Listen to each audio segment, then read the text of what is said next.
deuxième partie. Donc Christiane va faire la présentation. Merci. Alors, vous connaissez l'intention originale de la journée d'études d'aujourd'hui qui a changé. Et donc, la question s'entoure de l'hypothèse, c'est l'idée originale, oui, de parler de l'hypothèse du CPDR de façon critique, de projection, etc. Et pourquoi ces idées? Parce que, à mon avis, il y a, je vais la dire comme ça, il y a une école de pensée néo-luganiste autour du CPDR surtout. Et pourquoi je dis ça? Parce qu'il y a une ligne claire de travail. À mon avis, il y a, je sais pas, 3, 4 dimensions. C'est une dimension fondamentale, entre guillemets, de lecture fondamentale, surtout de l'idéalisme allemand. C'est absolument clair. Et c'est une ligne. Et il y a une ligne, entre guillemets, d'application de sa base conceptuelle. Il y a aussi une ligne de projection. Je dis, par exemple, la présentation d'Alain la semaine passée, c'est une projection, bien sûr, d'une ligne générale de CPDR. Mais aussi, il y a une ligne critique, de tension avec l'hypothèse centrale de CPDR. Donc, dans ce contexte de travail, je me rends compte qu'il y a toujours un travail ensemble, en équipe. Il n'y a pas un travail isolé.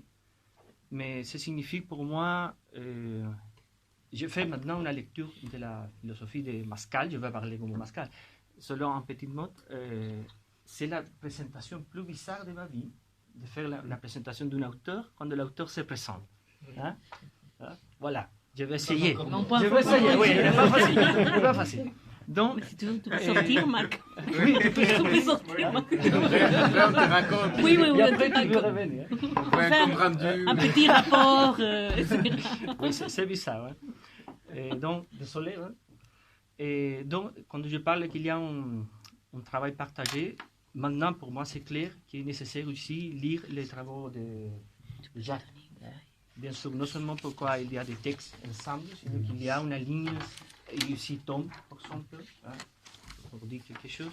Non seulement des textes ensemble, sinon qu'il y a différents événements, il y a des idées partagées, il y a des citations mutuelles. Donc, c'est une invitation aussi pour travailler. Les chercheurs, aujourd'hui, je suis une train de partie maintenant, mais pour toutes les personnes qui sont ici à faire le doctorat, c'est une invitation à travailler, à nous lire, à lire entre nous. C'est un exercice dans l'académie qui n'est pas quotidien, il y a quelque chose. Voilà. Donc, c'est seulement, n'est pas une blague ce que je vais faire maintenant, mais je vais montrer qu'il y a des matériaux de travail, il y a un corpus mascalianus, pour dire quelque chose. Je fais ça avec tous les travaux de Marc. Je n'ai travaillé tous les textes, bien sûr. C'est pour montrer qu'il y a un corpus. Père Noël. On peut prendre ce qui nous intéresse. Ne sont pas difficiles, faciles d'acheter. Mais tous les bons moins chers. Qui ne sont pas ici. Qui ne sont pas ici, ne sont pas des cadeaux. Voilà. C'est seulement pour montrer. Et pour nous faire peur. On essaye d'écrire une thèse. Voilà.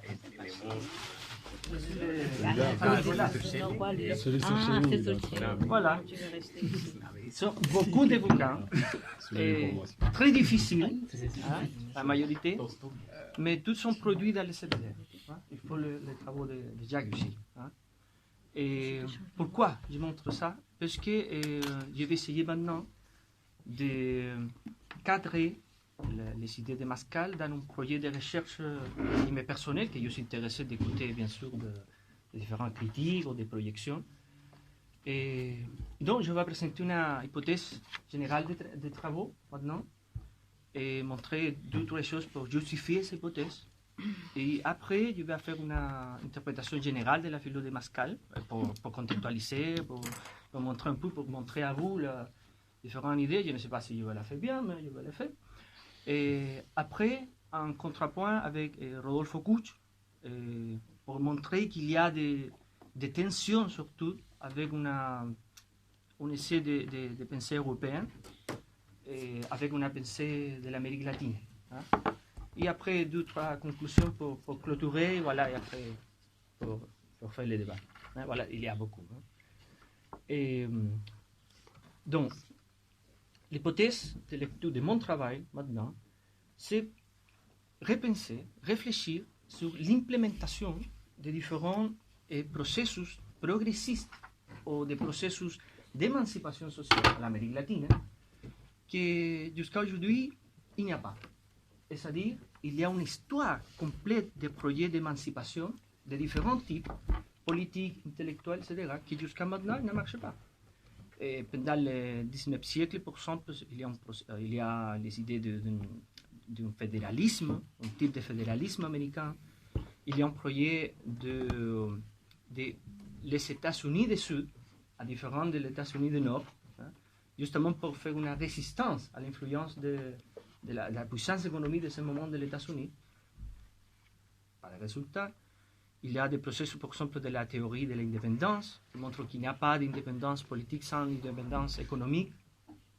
Pas possible. Et de la philosophie de la libération, il y a un projet politique, il y a un projet politique de la théologie de la libération aussi. Mais aujourd'hui, nous pouvons parler des choses actuelles, absolument actuelles.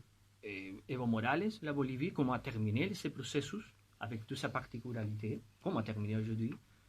La Colombie, c'est une situation permanente. Équateur, le président Correa qui a étudié ici. Et Argentine, hein, aujourd'hui qui reprend le pouvoir Kirchner ou Fernandez Kirchner. Et au Chili aujourd'hui, hein, la situation est, voilà. C'est une situation complexe d'une Amérique latine qui chaque fois qu'il y a un processus de libération, vient finalement l'intervention de quelqu'un, vient l'influence étrangère, etc. Et ça dit que c'est nécessaire de réfléchir pourquoi ne marche pas, il n'y a pas de possibilité d'installer un processus politique d'émancipation permanent de long terme. Et ça dit qu'il y a un processus de 10 années, qu'après vient une dictature, mais le Brésil aussi, un processus parallèle. Voilà, c'est l'hypothèse, c'est la question. Qu'est-ce que nous pouvons apporter du point de vue de la philosophie, de la réflexion normative, de la gouvernance, de la normativité sur ces sujets, sur ces problèmes? Et, à mon avis, la première chose importante pour montrer que la ligne de travail de Mascal c'est significative pour sa question, c'est montrer que la lecture de l'idéalisme allemand n'est pas une lecture académique. C'est-à-dire, il n'y a pas une interprétation pour faire un cours, hein, de l'idéalisme allemand. À mon avis, il y a une interprétation utilitaire, au bon sens, oui, des différentes thèses de la philosophie européenne, de l'idéalisme allemand principalement, pour montrer que là, il y a une possibilité de repenser l'émancipation. C'est-à-dire, reprendre la tradition européenne de la pensée, surtout de la Aufklärung, principalement, pour montrer qu'il y a des différents concepts, idées, des projections politiques qui sont pertinentes jusqu'à aujourd'hui. C'est-à-dire reprendre sa ligne de réflexion. Et ici, c'est le texte. Et le texte, les principes d'autonomie, je peux parler des textes, on dit introduction à les auteurs modernes, mais n'est pas une introduction didactique, n'est pas ça. Et sinon, justement, c'est l'exercice de reprendre, hein, à des principaux auteurs de cette époque-là, par exemple, principalement Kant, Schelling, Fichte, hein, bien sûr, ce sont les plus importants jusqu'à aujourd'hui. Là, il y a une présentation basique de pourquoi sont relevants pour chercher aujourd'hui la question de la gouvernance, hein, et la normativité, etc. Donc, pourquoi je parle de ça? Parce que comment nous pouvons comprendre les passes d'une lecture de l'idéalisme allemand, accusé normalement d'universaliste, hein, anti-contexte, hein, c'est-à-dire qu'il y a une réduction, inclusivement comme une justification de l'esclavage, de la colonisation, etc. Il y a une justification de la philosophie européenne dans cette période, pour l'expansion de la France, de la Belgique en ce moment, de l'Espagne, de l'Angleterre, etc. Donc, quel est l'exercice réflexif de Mascal pour arriver au contexte? À mon avis, je ne sais pas si où, les textes, c'est la thèse doctorale. Hein, pour vous, c'est la motivation. Ouais. Oui, c'est la motivation, je l'ai trouvé le mois passé. Hein. Je ne travaille pas. C'est neuf. Et je vais montrer comme ça. Il y a une thèse sur l'idéalisme allemand, philosophie et révélation dans l'itinéraire de Schelling. Voilà. Mais le deuxième texte, c'est les jalons pour une nouvelle éthique. Comment nous pouvons comprendre les passes de l'idéalisme allemand, une lecture dure, pour passer à une proposition d'une philosophie de la libération? Hein? Quelle est le passe? À mon avis, c'est pour vous, à mon avis, n'est pas une chose seulement philosophique, sinon aussi biographique. Hein?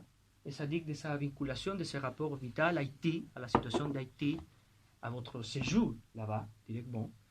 Donc, il faut, à mon avis, un espace d'explication de comment on passe d'une interprétation de la pensée de l'idéalisme allemand, Schelling, pour passer à des questions qui sont complètement différentes, comme la philosophie de la libération. Que c'est difficile de trouver en ligne de continuation. Il y a un espace qui est nécessaire de reconstruire, à mon avis, biographiquement. Et ça dit qu'il y a un changement dans un contexte problématique particulier, qui est principalement de l'Haïti. Donc, c'est clé, en ce moment, la lecture de Fanon, bien sûr. Vous comprenez, il y a un changement très fort. Hein? Fanon, Édouard Glissant, et aujourd'hui Enrique Dussel, les auteurs de l'option décoloniale, Mignolo, Maldonado Torres, Castro Gómez, par exemple. Mais surtout, à mon avis, c'est le philosophe plus fort de la philo de Pascal, c'est Karl Lévesque. Absolument clair.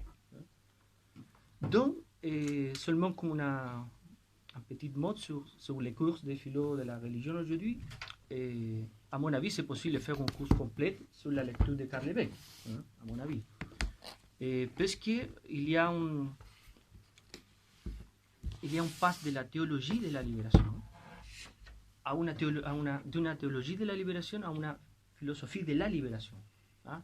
Il y a un passe qui pour moi c'est un peu difficile de comprendre, mais voilà.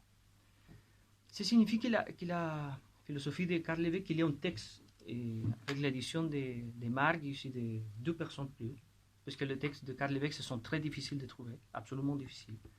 Il y a différentes parts de la thèse doctorale, des textes, hein, dans les journaux, choses comme ça.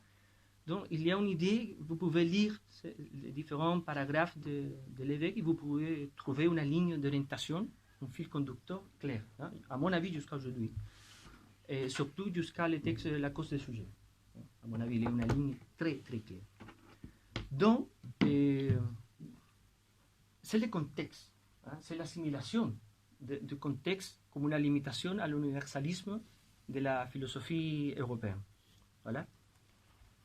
Donc, il y a un texte qui, justement c'est ici, une chance pour moi, il y a un texte qui, à mon avis, c'est des transitions et il y a un changement aussi de style, d'écriture, de concepts qui passe, par exemple, un texte comme la transition politique en Haïti, qui est un texte. Ce texte, la transition, le texte Travail pour tout, il y a d'autres textes qui ne me souviennent pas, et sur les mineurs, l'extrême droit, à mon avis, sont les textes plus clairs pour comprendre les panorama complets. Hein. Sont plus simples à lire, mais sont orientateurs, orientatrices. Okay. Hein. Donc, les textes, normes et contextes répondent à l'hypothèse, à ce moment-là, du CPDR, qui est un travail ensemble, Jacques et Marc, qui après parlera un peu Giuliano. Donc, je vais à lire seulement 2-3 choses pour montrer clairement quels sont les propos. Et première chose, il y a une critique très forte à Habermas, complètement. S'il y a un auteur à critiquer, c'est Habermas. Absolument, l'éthique du discours. Pour nous, l'éthique du discours. Voilà. Et le centre, c'est dans les premières pages qui parlent de l'activité de CPDR. Le centre a préféré orienter sa recherche vers un modèle logique plus prometteur à propos du formalisme. Il s'agit de indécidabilité pragmatique des formes de vie et des références sémantiques qui permet de se démarquer radicalement de toute herméneutique du sens commun et de donner un statut épistémologique au rapport post-conventionnel à la norme proposée pour Habermas. C'est la ligne claire. Loin d'éliminer les rapports conventionnels à la norme, les rapports procéduraux offrent une voie pour décider d'un conflit opposant deux conventions, un conflit précisément indécidable au niveau conventionnel. C'est-à-dire, nous devons sortir d'une conception culturaliste, par exemple, à propos de que tu as parlé, à mon avis, c'est problématique de parler tout le temps d'ethnie, ethnique. Pourquoi nous ne parlons pas d'éléments des nations, par exemple, pour quitter ces idées anthropologie, de la ethnologie, etc. Donc, ça signifie que l'orientation de CPD, l'orientation finalement de la ligne de recherche de Jacques et de Pascal, bien sûr, va autour de la pragmatique contextuelle. Et c'est-à-dire que le plus important, c'est faire une articulation, c'est le mot utilisé, c'est l'articulation entre une théorie de la norme et la méthodologie d'application de cette théorie de la norme pour la transformation sociale, pour la créativité normative. Et c'est-à-dire c'est la même idée qui c'est clair, j'allons pour la nouvelle éthique, c'est la même idée, n'est pas les mêmes, mais il y a une inspiration sur les idées de Karl Lévesque, d'arriver à une transformation politique, mais qui n'est pas seulement une transformation conventionnelle, c'est-à-dire sur des données culturelles ou sociologiques, etc., sinon sur une théorie solide de la normativité pour les changements de la condition politique, dans ce cas, de la souffrance sociale. Voilà. Donc, et seulement, un petit mot, norme et contexte, préoccupé de l'articulation entre la théorie de la norme et la méthodologie de transformation. Mais il y a un texte écrit avec Jacques qui c'est à l'inverse, je ne sais pas quel est le texte. C'est pour le nom seulement du texte. L'action des normes. Ça contraire non la théorie de la norme pour l'action, sinon que l'action de la norme. C'est un texte qu'ont écrit Jacques et Marc. Donc, il y a un point qui pour moi c'est significatif avec la philosophie de Couch, parce que c'est possible de reprendre un point de contact. Dans l'article publié dans les carnets, et c'est Lire Fanon aujourd'hui, il y a une référence explicite à Couch. Je ne connais pas d'autres références à Couch.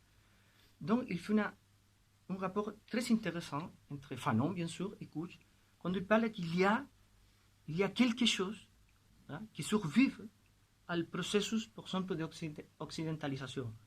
Dans les idées de Fanon, c'est que en bas de la masque blanche, il y a un peu noir qui survive à ce processus. Voilà. Chez Couch, je vais parler chez Couch après, il y a aussi une survivance de quelque chose. Il y a quelque chose qui résiste à tous les changements en système colonial, en système démocratique, et avec la promotion des élites intellectuelles, politiques, etc. Il y a en quelque chose. Voilà. Donc, à mon avis, c'est nécessaire tensionner ces rapports entre la théorie de la norme et la transformation et l'apport de l'intellectuel, l'éthicien finalement, à l'action collective, comme intellectuel, comme un compromis intellectuel, en l'action. N'est pas avant, n'est pas après, en l'action. Et donc, c'est-à-dire, si vous comprenez sérieusement la question du contexte de ce quelque chose qui résiste, qui est là tout le temps, dans le sens des Fanon, dans le sens, par exemple, de Couch, c'est nécessaire repenser, reprendre la question de la théorie de la norme pour parler de la particularité problématique du contexte. Et c'est-à-dire, il y a des contextes qui sont complètement différents, bien sûr, mais la problématique n'est pas possible de parler de la problématique contextuelle sans prendre compte de la problématique même. Et c'est-à-dire, il y a une structuration particulière de la problématique. Que signifie philosophiquement? C'est nécessaire, à mon avis, faire un ajustement de contexte dans un cadre de réflexion plus grand. Donc, les contextes, c'est faire l'exercice à l'inverse. Ne pas penser la théorie en face des contextes comme un contexte, sinon comprendre qu'il y a multiplicité de contextes, multiplicité de cadres problématiques qui a une détermination sur les théories de la norme, et aussi il n'y a pas seulement une articulation entre la théorie et l'action. C'est nécessaire de construire des différentes articulations plurielles. Il n'est pas seulement une articulation, il y a beaucoup d'articulations possibles qui correspondent à une problématique ponctuelle dans le contexte de l'Amérique latine, d'Haïti, de l'Afrique, voilà, qui sont différents. Donc, c'est seulement pour caractériser les problèmes de l'Amérique latine dans ce contexte. Par exemple, Couch parle il n'y a pas la traduction plus précise, l'Amérique profonde, ben, elle n'existe pas. Hein. La traduction, c'est l'Amérique des arrière-plans. Hein. Et ça dit il y a un processus d'une Amérique superficielle. Et ça dit que c'est l'Amérique de tous les projets de civilisation, c'est les projets d'installer un système démocratique, un système de justice déterminé, normalement comme une imitation du système occidental. Hein? C'est clairement. Le système éducatif, c'est une imitation des systèmes de l'Amérique du Nord à la fin du XIXe siècle, par exemple. Et voilà, le développement économique, il y a seulement une orientation possible, un système politique possible. Donc, ces projets de les élites, de les classes riches de l'Amérique latine, a pour résultat la négation et finalement la résistance du pôle caché. Mais la résistance chez Couch, c'est à partir d'un concept qu'il appelle la phagocytation. C'est pas comme on dit en français. Phagocytation, ouais, c'est la même chose. Qui signifie qu'il n'y a pas une clôture à l'influence de ce monde blanc, hein, sinon qu'il y a une absorption dans la religion, dans le langage, dans la culture politique, etc. Et c'est-à-dire, je montre un visage blanc, mais je suis indigent en même temps, hein, caché, entre guillemets. Il y a des rituels, par exemple, à la Virgen de Guadalupe, qu'il y a des rapports directs avec des traditions des anciens aztèques. Hein. En Amérique latine, ici, au Chili, il y a des choses qui sont las diabladas, par exemple, les diables qui sont des célébrations chrétiennes, mais la vérité, c'est qu'ils sont anciens rituels religieux anciens, précolombiens, mais qui aujourd'hui sont présents, mais il y a un masque blanc, mais il y a un peu qui n'est pas noir, non? Intelligent, bronzé, peut-être. C'est le terme. Non? Voilà. Donc, comment nous pouvons penser une théorie de la norme avec un contexte problématique comme ça? C'est-à-dire que nous pouvons penser la théorie de la norme de façon générale, avec une dimension d'application à tous les contextes possibles, problématiques, ou nous devons reformuler la question de la théorie de la norme et parler d'une pluralité d'articulations avec tous les différents contextes, hein, problématiques. Voilà, c'est comme l'idée. Donc, c'est nécessaire de dire, il n'est pas une défense d'un gouvernement dictatorial, hein, mais nous devons faire question si la question de la normativité, si nous avons considération de la différence, les différents contextes problématiques, si nous pouvons penser la question de la normativité orientée à la construction démocratique plurielle, qui c'est l'hypothèse finalement, la grande hypothèse de CBD. Pourquoi? Parce que c'est une question polémique, mais c'est une question nécessaire à faire. Si effectivement le projet démocratique pluriel, c'est le grand projet politique pour tout le monde. Voilà. Et ça dit, c'est l'unique alternative, c'est la vraie alternative politique, ou il y a d'autres possibilités de gouvernance? C'est la question. Plus polémique ici. Et ça dit que l'exercice de lecture de la normativité à ce niveau fondamental, l'application des prédictions, etc., et c'est nécessaire de réfléchir si cet exercice de recherche n'est pas un nouvel exercice aussi de colonialisme. C'est-à-dire, si je fais une recherche pour approfondir le concept de justice, par exemple, très bien, mais qu'est-ce qui se passe si ce concept de justice nie occulte autre système de justice qui est tout à fait différent, qu'il y a une normative différente. Pour ça que la présentation de Rosine, pour moi, est très intéressante, parce que c'est un très bon exemple de qu'il y a d'autres possibilités d'organisation. Et pourquoi nous continuons de parler d'ethnie, si nous pouvons parler aussi, pourquoi non, des nations. En Amérique latine, il y a des peuples indigènes qui disent nous sommes une nation. Dis-le-moi, les Mapuche au Chili, on dit comme ça. Nous sommes une nation, nous ne sommes pas un peuple.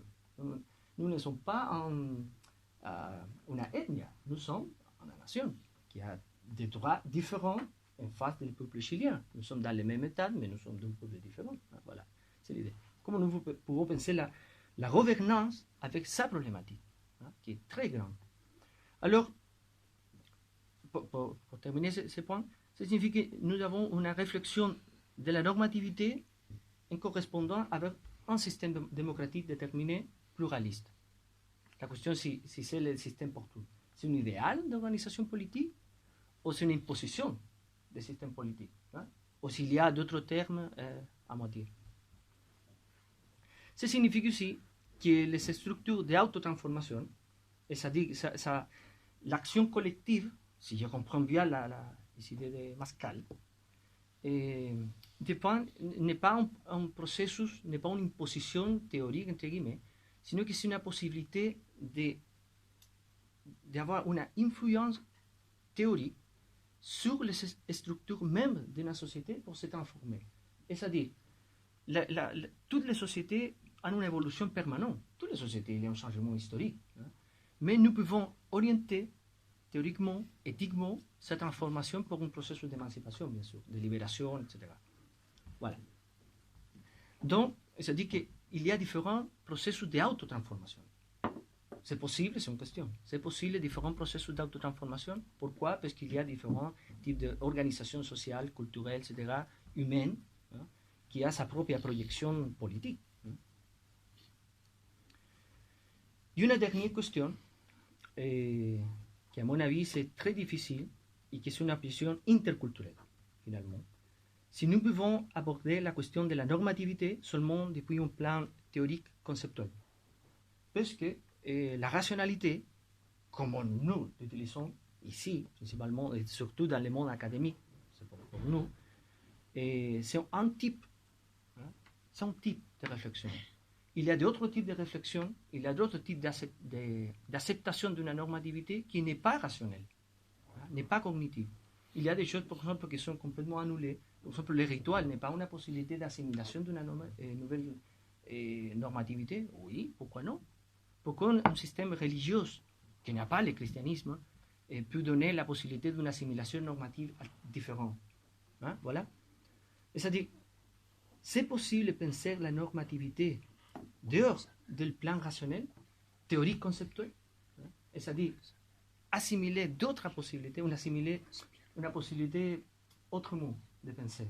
C'est ça, la normativité. Voilà, ce sont beaucoup de choses. Il y a des choses que je voulais dire. Voilà, ce sont des idées, ce sont des projections, ce sont des questions, ce sont des problèmes pour moi-même. Et voilà, c'est ça. Désolé. Voilà.